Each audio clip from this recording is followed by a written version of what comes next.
भारत में लाखों स्टूडेंट हर साल एक एग्जाम देते हैं। CAT, JEE, GMAT, GRE, everyone know these names. और इन एग्जाम्स की एक हिडन स्टोरी है जो है तो बहुत इंपॉर्टेंट लेकिन सबको पता नहीं है। ये स्टोरी है आईक्यू की। आईक्यू, इंटेलिजेंस कोशेंट, एक सिंगल नंबर जो सपोजिटली आपकी इंटेलिजेंस को मेजर करता है और ये नंबर आपकी लाइफ को कंप्लीटली चेंज कर सकता है। अगर आपका आईक्यू हाई है, आपको बेस्ट कॉलेजेस मिलेंगे, बेस्ट जॉब्स मिलेंगी और आप सक्सेसफुल हो जाओगे। अगर आपका आईक्यू लो है तो आप स्लो लर्नर हो, आपको लाइफ में स्ट्रगल करना पड़ेगा और शायद कभी सक्सेसफुल भी ना हो पाओ। यही कहानी है जो हम सबको हमेशा से सिखाई जाती है, लेकिन क्या ये सच है? In this episode, we will explore where did IQ came from? What does it actually measure? What can it predict about your life? Is intelligence genetic or can we improve our IQ? Are JEE, CAT and other competitive exams are just IQ tests? ये सवाल सिर्फ academic नहीं है, ये बहुत ही personal है। भारत में लाखों स्टूडेंट हर साल इसी रीजन से डिप्रेशन में जाते हैं, एंजाइटी का सामना करते हैं और कुछ केसेस में सुसाइड तक कर लेते हैं। क्यों? क्योंकि वो सोचते हैं one bad exam score means bad IQ which will translate into bad future. लेकिन क्या ये सच है? ये वीडियो इस मिसकंसेप्शन को चैलेंज करने के लिए है। ये वीडियो आपको सच बताने के लिए है। ये वीडियो आपको बताने के लिए है कि आपका आईक्यू ही आपका पोटेंशियल नहीं है। एक सिंगल एग्जाम आपकी लाइफ को डिफाइन नहीं कर सकता और बहुत सारे तरीके हैं सक्सेसफुल होने के। So friends, I am an engineer, MBA from IIM with 14 years of work ex in Fortune Global 500 companies. Now I run my own clothing brand and give corporate trainings and lectures in various public and private sector companies and educational institutes. क्या आप जानते हैं IQ test को बनाने के पीछे असली वजह क्या थी? Most people think it's the most accurate way to measure intelligence, but the truth is something else. Over a century ago, एक ब्रिटिश स्टैटिस्टिशियन थे जिनका नाम था चार्ल्स स्पीयरमैन। 1904 में स्पीयरमैन ने एक बहुत ही कॉमन ऑब्जर्वेशन किया। वो एक स्कूल में गए और बच्चों को देखा। उन्होंने नोटिस किया अगर कोई बच्चा मैथ्स में ब्रिलियंट था तो वो इंग्लिश में भी ब्रिलियंट था। अगर कोई म्यूजिक में गजब का था तो स्पोर्ट्स में भी अच्छा था। लेकिन दूसरी तरफ कुछ बच्चे सभी काम में एवरेज थे या फिर बिलो एवरेज थे। तो फिर स्पीयरमैन के मन में एक सवाल आया, क्या ये सिर्फ कोइंसिडेंस है या फिर कोई अंडरलाइन पैटर्न है? स्पीयरमैन ने सभी बच्चों के स्कोर्स को कलेक्ट किया 6 अलग अलग सब्जेक्ट्स में, mathematics, French, English, music, classics और ड्राइंग। फिर स्पीयरमैन ने एक मैथमेटिकल एनालिसिस किया कि अगर एक बच्चा मैथ्स में टॉप स्कोर करता है तो क्या वो फ्रेंच में भी टॉप स्कोर करता है? और नतीजा क्या निकला? यस, ऑलमोस्ट ऑलवेज अगर कोई मैथ्स में टॉप करता था तो वो फ्रेंच में भी टॉप करता था। अगर कोई इंग्लिश में अच्छा था तो वो ड्राइंग में भी अच्छा था। सभी सब्जेक्ट्स आपस में एक दूसरे से कनेक्टेड थे। स्पीयरमैन ने इसे एक नंबर से रिप्रेजेंट किया जिसे कोरिलेशन कोएफिशिएंट कहते हैं। 0 का मतलब है कोई कनेक्शन नहीं है, 1 का मतलब है परफेक्ट कनेक्शन है। और स्पीयरमैन के डेटा में सभी कोरिलेशंस 0.5 से 0.9 के बीच थे, यानी बहुत स्ट्रॉन्ग कोरिलेशन था। तो स्पीयरमैन ने एक रिवॉल्यूशनरी आइडिया प्रपोज किया। उसने कहा शायद ये सभी सब्जेक्ट्स एक कॉमन अंडरलाइन फैक्टर पर डिपेंड करते हैं, like one light bulb and many walls are illuminated by it. इस सेंट्रल फैक्टर को उसने नाम दिया G, यानी कि जनरल इंटेलिजेंस। G फैक्टर का मतलब है एक जनरल मेंटल एबिलिटी जो सभी टाइप्स की प्रॉब्लम सॉल्विंग में काम आती है। स्पीयरमैन का सिद्धांत था अगर आपके पास ज्यादा G फैक्टर है तो आप सभी सब्जेक्ट्स में अच्छा करेंगे और अगर आपके पास कम G फैक्टर है तो आप सभी में बिलो एवरेज होंगे।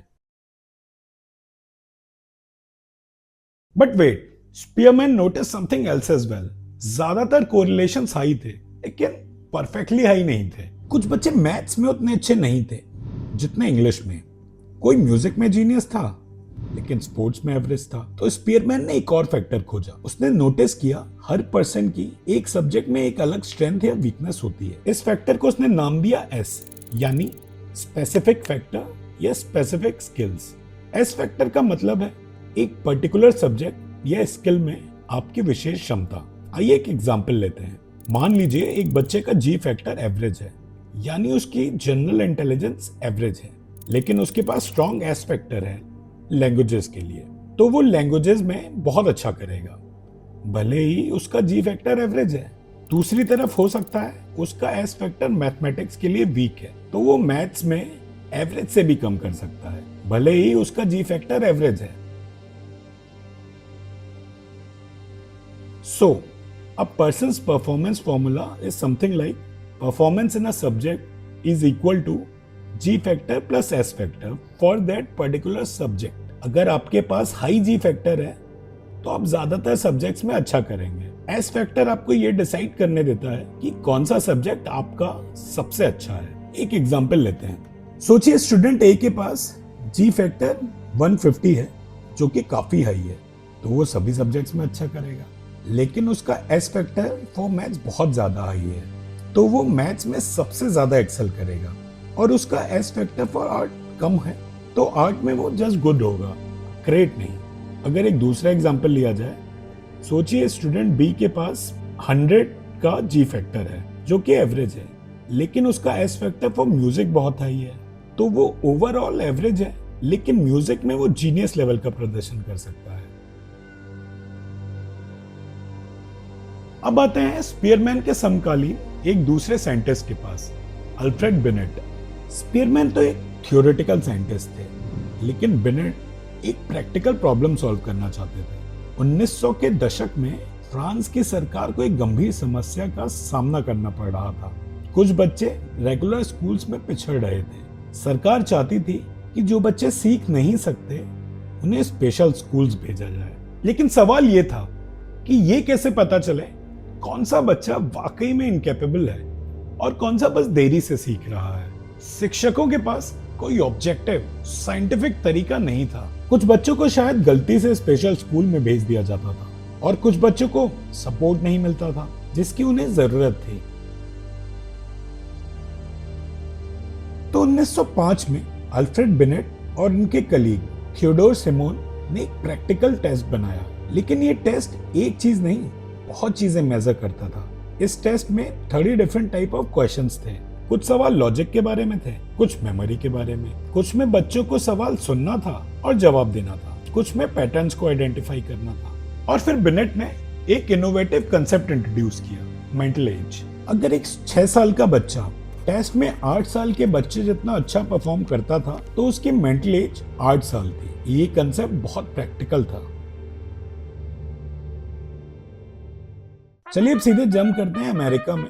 1916 में स्टैनफोर्ड यूनिवर्सिटी में एक साइकोलॉजिस्ट थे, लुइस टर्मन। उन्होंने बिनेट के टेस्ट को लिया और इसे अमेरिकन स्टूडेंट्स के लिए मॉडिफाई किया। टर्मन ने सुनिश्चित किया कि सभी सवाल अमेरिकन कंटेक्स्ट में सेंस बनाए। फिर उन्होंने हजारों अमेरिकन बच्चों को ये टेस्ट दिए। लेकिन टर्मन ने बिनेट के मेंटल एज कॉन्सेप्ट को बहुत अच्छे तरीके से प्रेजेंट किया। उसने एक फॉर्मूला बनाया, IQ is equal to mental age plus chronological age into 100।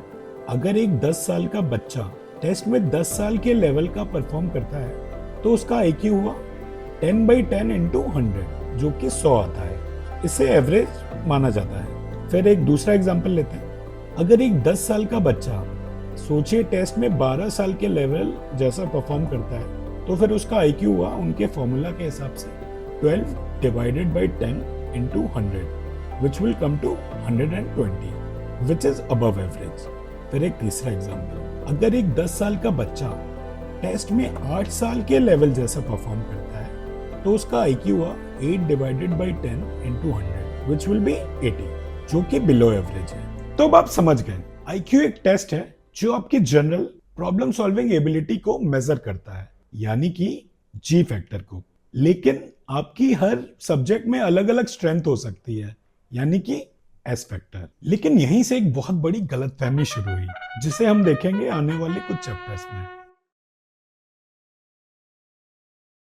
अब तक हमने देखा IQ क्या है? A measure of general problem solving ability. लेकिन कुछ सवाल अभी बाकी हैं। क्या ये IQ स्कोर वाकई आपकी रियल लाइफ को प्रेडिक्ट कर सकता है? क्या ज्यादा IQ वाला इंसान ज्यादा सक्सेसफुल होता है? क्या IQ आपकी इनकम भी डिसाइड करता है? आइए डेटा के साथ देखते हैं। पहले एक बहुत ही कॉमन मिथ को क्लियर कर लेते हैं। कुछ लोगों का मानना है बड़ा ब्रेन इज इक्वल टू ज्यादा इंटेलिजेंस, लेकिन ये सच नहीं है। जब साइंटिस्ट ने ब्रेन साइज को IQ के साथ कंपेयर किया तो कोरिलेशन निकला सिर्फ 0.3 to 0.4, जो कि एक बहुत वीक कोरिलेशन है। So bigger brain doesn't mean more intelligence, it's a myth. अब देखते हैं एक बहुत इंपॉर्टेंट रिलेशनशिप IQ और एजुकेशनल सक्सेस के बीच क्या कोरिलेशन है। And the answer here is very striking. Correlation है 0.7 to 0.85, जो कि एक एक्सट्रीमली हाई कोरिलेशन है। For comparison, if you consider one as perfect, then 0.75 to 0.85 is called nearly perfect. यानी अगर आप IQ टेस्ट में हाई स्कोर करते हो, you will almost certainly do well in JEE, CAT, SET, GRE। आप सभी exams में अच्छा करोगे। क्यों? क्योंकि ये सभी एग्जाम्स IQ टेस्ट का ही एक्सटेंडेड वर्जन है। See, all of these pattern recognition, logical reasoning, mathematical ability, vocabulary, reading comprehension, and problem solving, all this is also in IQ tests। लेकिन यहाँ एक बहुत इंपॉर्टेंट क्वेश्चन आता है, और ये एक अनकंफर्टेबल सवाल है। जब हम कहते हैं IQ अच्छा है, एग्जाम में अच्छा ही करोगे, तो इसका क्या मतलब होता है? Does IQ improve exam performance? Or do we only send intelligent children to good schools? ये एक सिलेक्शन बायस प्रॉब्लम है। सिनेरियो 1 देखते हैं, causation. High IQ child takes entrance exam, scores well, gets into good college. उसी तरह scenario 2 को देखें, selection. High IQ child, already in good school, gets coaching, takes exam, scores well. Please try and understand. When we see that high IQ children score well on good exams, we assume that IQ made them smart. But the truth might be, we already selected intelligent children.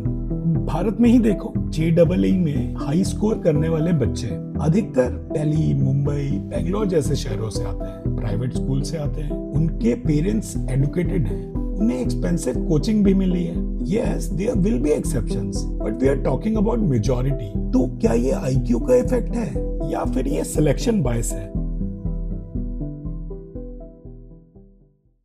लेकिन अगर हम सिर्फ school grades देखें, जहां selection बायस कम है, तो भी correlation अच्छा है। स्कूल ग्रेड्स और IQ का कोरिलेशन है 0.5 to 0.7, यानी हाई IQ ज्यादातर केसेस में हाई ग्रेड्स देता है। लेकिन ये परफेक्ट नहीं है। कुछ बहुत स्मार्ट बच्चे एवरेज ग्रेड्स भी लाते हैं, कुछ एवरेज IQ वाले बच्चे टॉप ग्रेड्स लाते हैं। क्यों?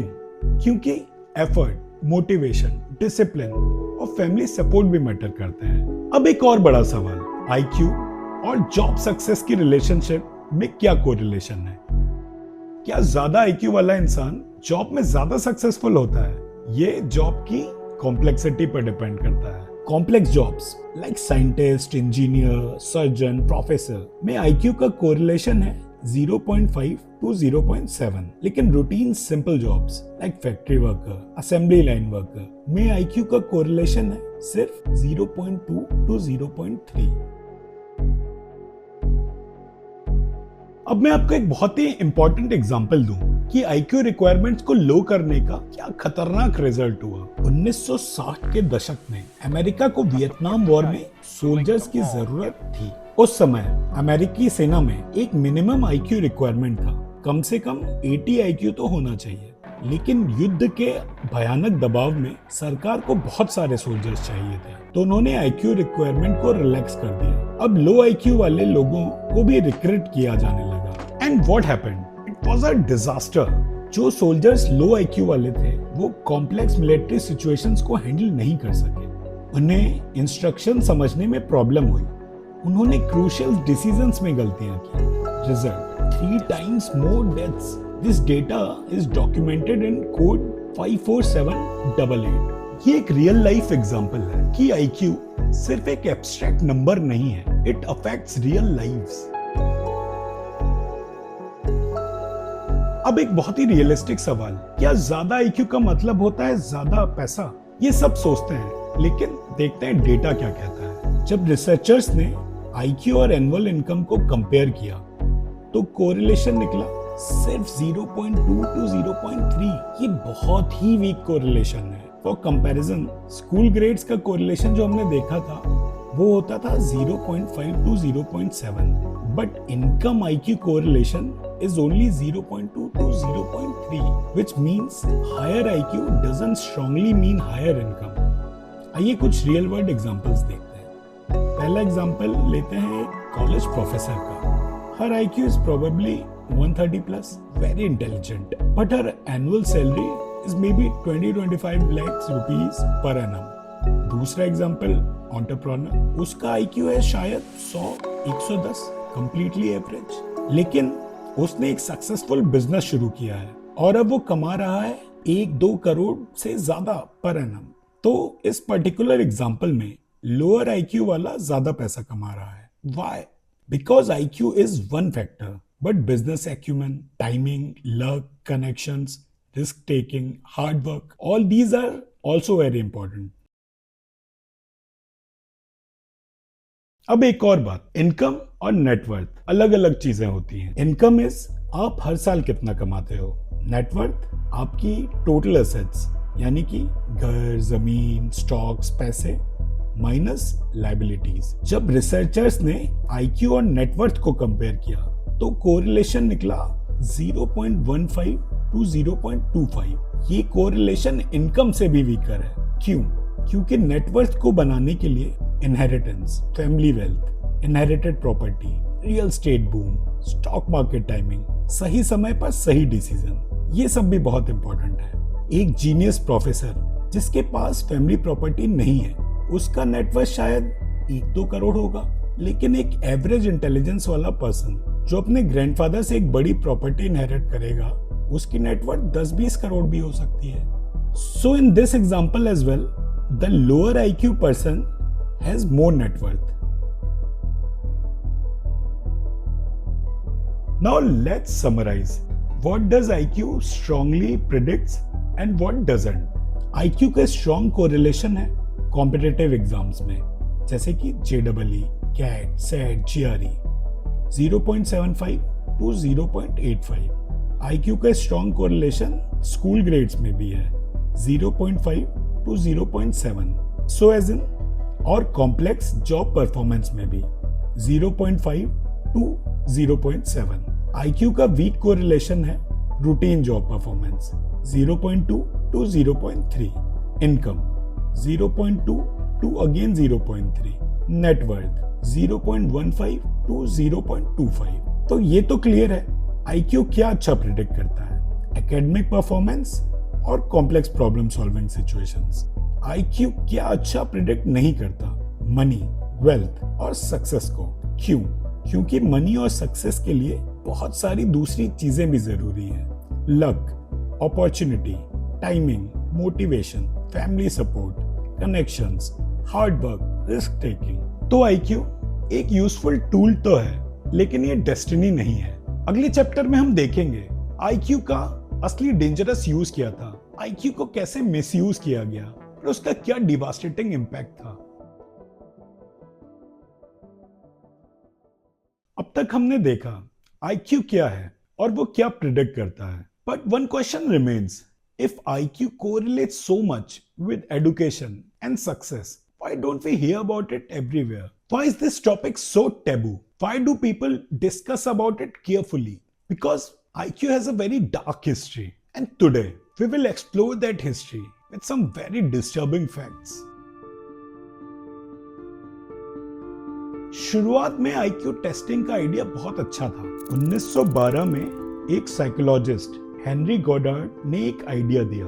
उसका सोचना था अगर हम स्टूडेंट्स को उनकी मेंटल एबिलिटी के अकॉर्डिंग कुछ स्पेशल एजुकेशन दें तो वो बेटर कर सकते हैं। यानी उसका आइडिया था एजुकेशनल इक्विटी। तो गोडार्ड ने स्कूल्स में जाकर आईक्यू टेस्ट दिए और उनका आइडिया था कि जो लो स्कोर्स करें उन्हें special help, special coaching, special resources दें. It was a noble idea, but unfortunately this noble idea quickly turn into a dangerous one.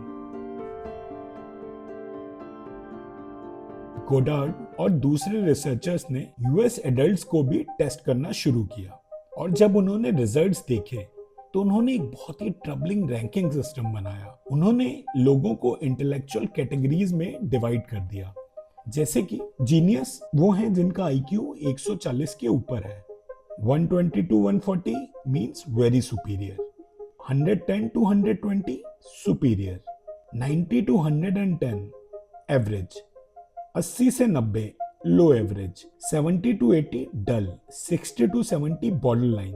But this wasn't right. The problem was they believed this intelligence was unchangeable. यानी कि अगर आप लो IQ के साथ पैदा हुए हो तो आप फॉरएवर लो इंटेलिजेंस वाले ही रहोगे. And worse, they believed this intelligence was hereditary. It passes from parents to children. उनका मानना था अगर आपके पेरेंट्स का आईक्यू लो है तो आपका भी लो होगा और आपके बच्चों का भी. ये एजम्पशन बहुत गलत था, लेकिन इस गलत एजम्पशन के बेसिस पे बहुत ही टेरिबल पॉलिसीज बनाई गई. So, if intelligence is hereditary, a big question arises. What happens to intelligence after 80 years? क्या लो IQ वाली फैमिलीज लो इंटेलिजेंस ही रहती हैं या फिर बढ़ती हैं? रिसर्चर्स ने एक बहुत ही इंटरेस्टिंग स्टडी की. उन्होंने एक ही फैमिली को 80 साल के गैप में टेस्ट किया. 1920 में फैमिली मेंबर्स का एवरेज IQ था 80, यानी इस फैमिली को उस जमाने की टर्मिनोलॉजी में डल या बॉर्डर लाइन कैटेगरी में रखा जाता था. लेकिन फिर क्या हुआ, 2000 में उसी फैमिली लाइन के लोगों का फिर से टेस्ट किया गया और क्या हुआ, बहुत ही ड्रामेटिक इंप्रूवमेंट. 80 साल में सेम फैमिली लाइन का एवरेज आईक्यू बढ़कर 115-120 हो गया. This was a 50-60 improvement, previously 80 to now 115 to 120. So if intelligence was truly hereditary and unchangeable, how did this improvement happen? क्या यहाँ जेनेटिक चेंज हुआ? नहीं. क्या यहाँ एनवायरनमेंट चेंज हुआ? हाँ, बहुत ज्यादा. 1920 से 2000 तक अमेरिका में क्या चेंज हुआ?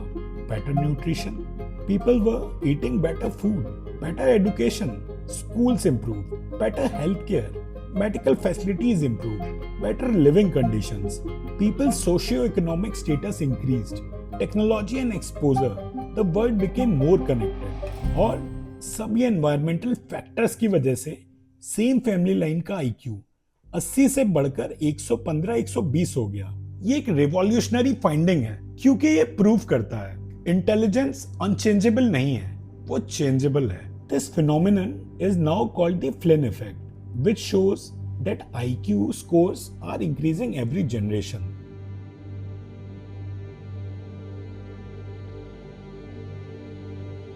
अब बात करते हैं ट्विंस की, क्योंकि ट्विंस एक नेचुरल एक्सपेरिमेंट है. आइडेंटिकल ट्विंस या फिर मोनोजाइगोटिक ट्विंस जो एक ही एग से बनते हैं, उनका डीएनए 100% सेम होता है. तो अगर इंटेलिजेंस प्योरली जेनेटिक है तो आइडेंटिकल ट्विंस का आईक्यू कंप्लीटली सेम होना चाहिए. लेकिन अगर इंटेलिजेंस पार्टली एनवायरमेंटल भी है तो उनका आईक्यू स्लाइटली डिफरेंट हो सकता है. तो रिसर्च दिखाता है आइडेंटिकल ट्विंस का आईक्यू कोरिलेशन है 0.86 to 0.9, यानी अगर एक ट्विन का आईक्यू 120 है तो दूसरे का भी लगभग 115 से 125 के बीच ही होगा. ये बहुत ही सिमिलर है लेकिन बिल्कुल सेम नहीं है, और ये स्मॉल डिफरेंस ही बहुत इंपॉर्टेंट है. अगर इंटेलिजेंस 100% जेनेटिक होता तो ये 100% मैच करता, परफेक्ट मैच. लेकिन कोरिलेशन है 0.86 to 0.9, यानी कि 10 से 14% का डिफरेंस है. ये 10 से 14% का डिफरेंस एनवायरनमेंट का है, यानी आइडेंटिकल ट्विंस के बावजूद अगर उनका एनवायरनमेंट डिफरेंट है तो उनका आईक्यू भी स्लाइटली डिफरेंट होगा. तो ये प्रूव करता है इंटेलिजेंस जेनेटिक और एनवायरनमेंट दोनों से डिटरमिन्ड होती है. अब हम सबसे डार्क चैप्टर में आते हैं, यूजेनिक्स मूवमेंट. यूजेनिक्स क्या है? It's an idea that if you don't allow inferior people to reproduce, society will become more superior. लेकिन ये एक बहुत evil idea है। Inferior का मतलब क्या है? Usually it meant people with low IQ. लेकिन ये सिर्फ low IQ तक सीमित नहीं रहा। बाद में inferior का मतलब बन गया any minority group, disabled people, poor people, और whoever those in power considered inferior। और ये आइडिया बहुत ही evil यूज में बदल गया। 1920 के दशक में अमेरिकन यूजेनिस्ट्स ने ये डिसाइड किया जो आईक्यू टेस्ट में लो स्कोर करते हैं उन्हें अनफिट माना जाएगा और अनफिट लोगों को रिप्रोड्यूस करने का राइट नहीं होना चाहिए। ये बहुत ही डार्क और इविल थिंकिंग थी, लेकिन दुर्भाग्य से ये सिर्फ थिंकिंग नहीं रही, it became an actual policy. तो उन्होंने एक बहुत ही हॉरिफाइंग पॉलिसी इंप्लीमेंट की, फोर्स्ड स्टरलाइजेशन, यानी जो लोग आईक्यू टेस्ट में फेल करते थे उन्हें लगभग फोर्स से सर्जरी करवाई जाती थी ताकि वो बच्चे ना पैदा कर सके। In these very cruel ways, in some cases लोगों को इन्फॉर्म ही नहीं किया जाता था कि उन्हें स्टेरिलाइज किया जा रहा है। इन सम केसेस लोगों को फोर्स से सर्जरी रूम में ले जाया करते थे। इन सम केसेस लोगों को ये कहा जाता था कि ये और कोई प्रोसीजर है, सिर्फ एक सिग्नेचर पर स्टेरिलाइजेशन कर दिया जाता था। ये किन किन स्टेट्स में हुआ?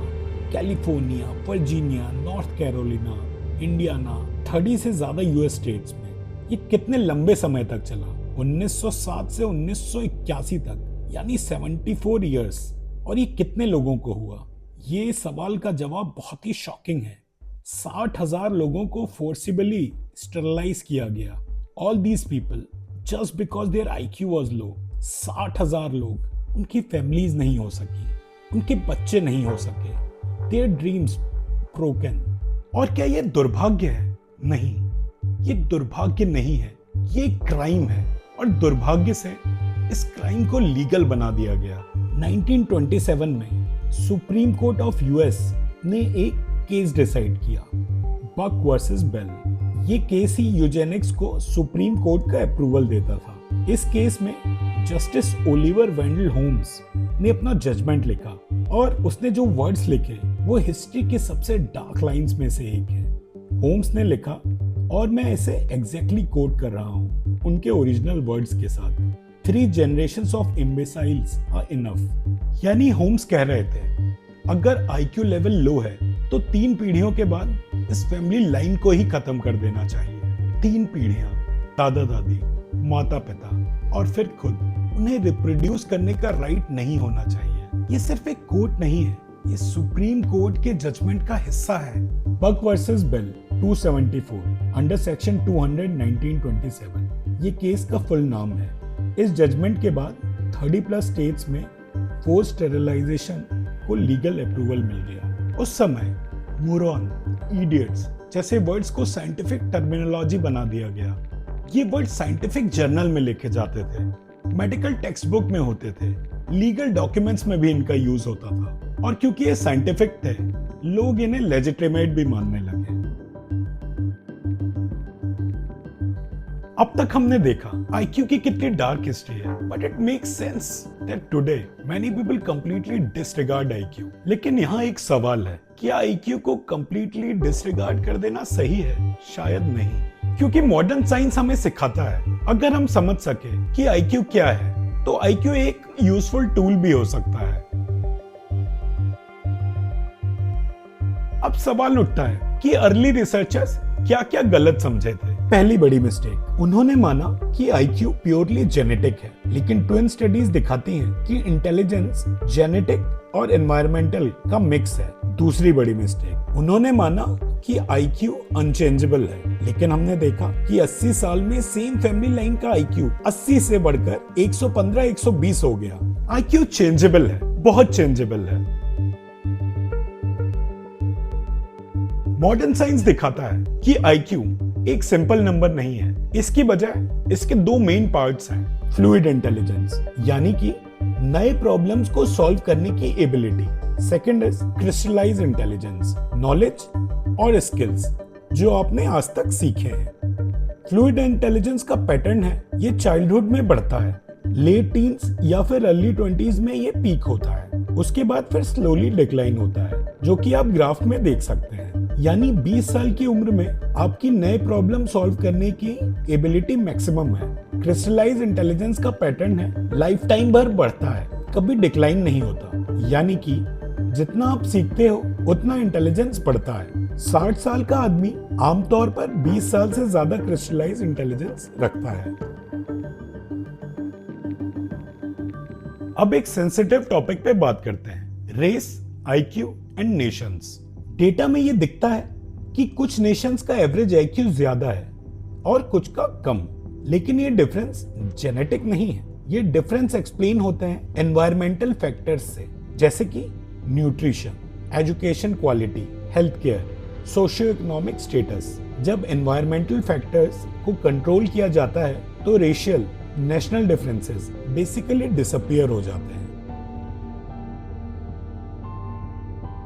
अब एक बहुत ही इंटरेस्टिंग फाइंडिंग, जेम्स फ्लिन का रिसर्च। फ्लिन ने 100 साल के डेटा को स्टडी किया और उसने पाया कि आईक्यू स्कोर्स बढ़ रहे हैं। यानी अगर एक आदमी 1920 में 100 का आईक्यू स्कोर करता था तो सेम टेस्ट पर 2020 में एवरेज पर्सन 120 का स्कोर करता है। This phenomenon is called Flint effect. लेकिन यहाँ एक बहुत इंपॉर्टेंट टेक्निकल पॉइंट है, रीनॉर्मलाइजेशन। आईक्यू टेस्ट को हर जनरेशन में रीनॉर्मलाइज किया जाता है, यानी रिसर्चर्स हर 10-15 साल में टेस्ट को फिर से एडजस्ट करते हैं ताकि एवरेज स्कोर 100 रहे। यानी अगर आज का एवरेज पर्सन 1920 के टेस्ट पर 120 स्कोर करेगा तो रिसर्चर्स आज के टेस्ट को कठिन बनाते हैं ताकि आज का एवरेज स्कोर फिर से 100 हो जाए। जेम्स फ्लिन का एक फेमस कोट है, if an IQ test in 1920 divided people into two groups, below 70 या फिर retarded and above 130 या फिर gifted, and we take that exact test and give it to modern people along with them, all of them would score below 70. They would all be classified as retarded. That's how much we have improved in 100 years.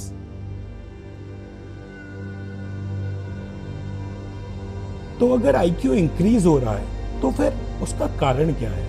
Reasons है, better nutrition, आज लोग बेहतर खाना खा रहे हैं, better education, school बेहतर है, ज्यादा असेसेबल है, better health care, medical facilities improve हुई हैं, शिफ्ट इन वर्क, काम का नेचर चेंज हो गया है, आज का काम ज्यादा कॉग्निटिव है, टेक्नोलॉजी एंड एक्सपोजर, दुनिया ज्यादा कनेक्टेड है।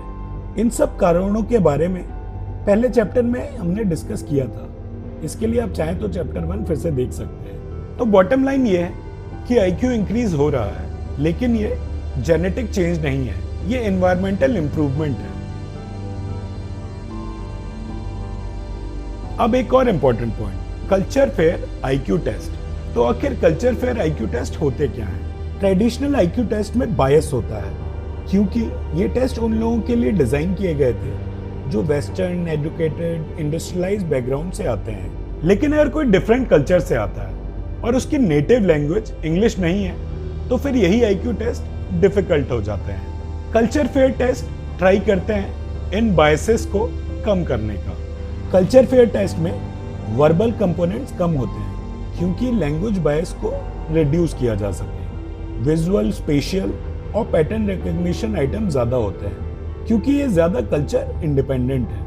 किसी स्पेसिफिक नॉलेज की रिक्वायरमेंट नहीं होती क्योंकि सब कल्चर्स में सेम नॉलेज नहीं होती है। उदाहरण के तौर पर pattern completion test, matrix reasoning, visual analogies etcetera.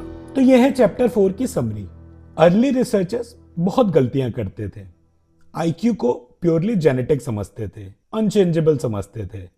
Modern science दिखाता है कि आईक्यू 2 पार्ट से बनता है, फ्लूइड जो कि डिक्लाइन होता है और क्रिस्टलाइज्ड जो लाइफ टाइम बढ़ता है। रेस और नेशंस के बीच एवरेज आईक्यू डिफरेंसेस जेनेटिक नहीं है, एनवायरमेंटल है। फ्लिन इफेक्ट दिखाता है कि आईक्यू इंप्रूवमेंट में एनवायरमेंट की बहुत बड़ी रोल है। कल्चर फेयर टेस्ट एक अटेम्प्ट है इन बायसेस को रिड्यूस करने का। तो दोस्तों, JEE, CAT, GMAT, GRE, NEET या फिर कोई सरकारी एग्जाम, इनमें आपके स्कोर या फिर आपका IQ ही आपकी सफलता को निर्धारित नहीं करता है। Thank you.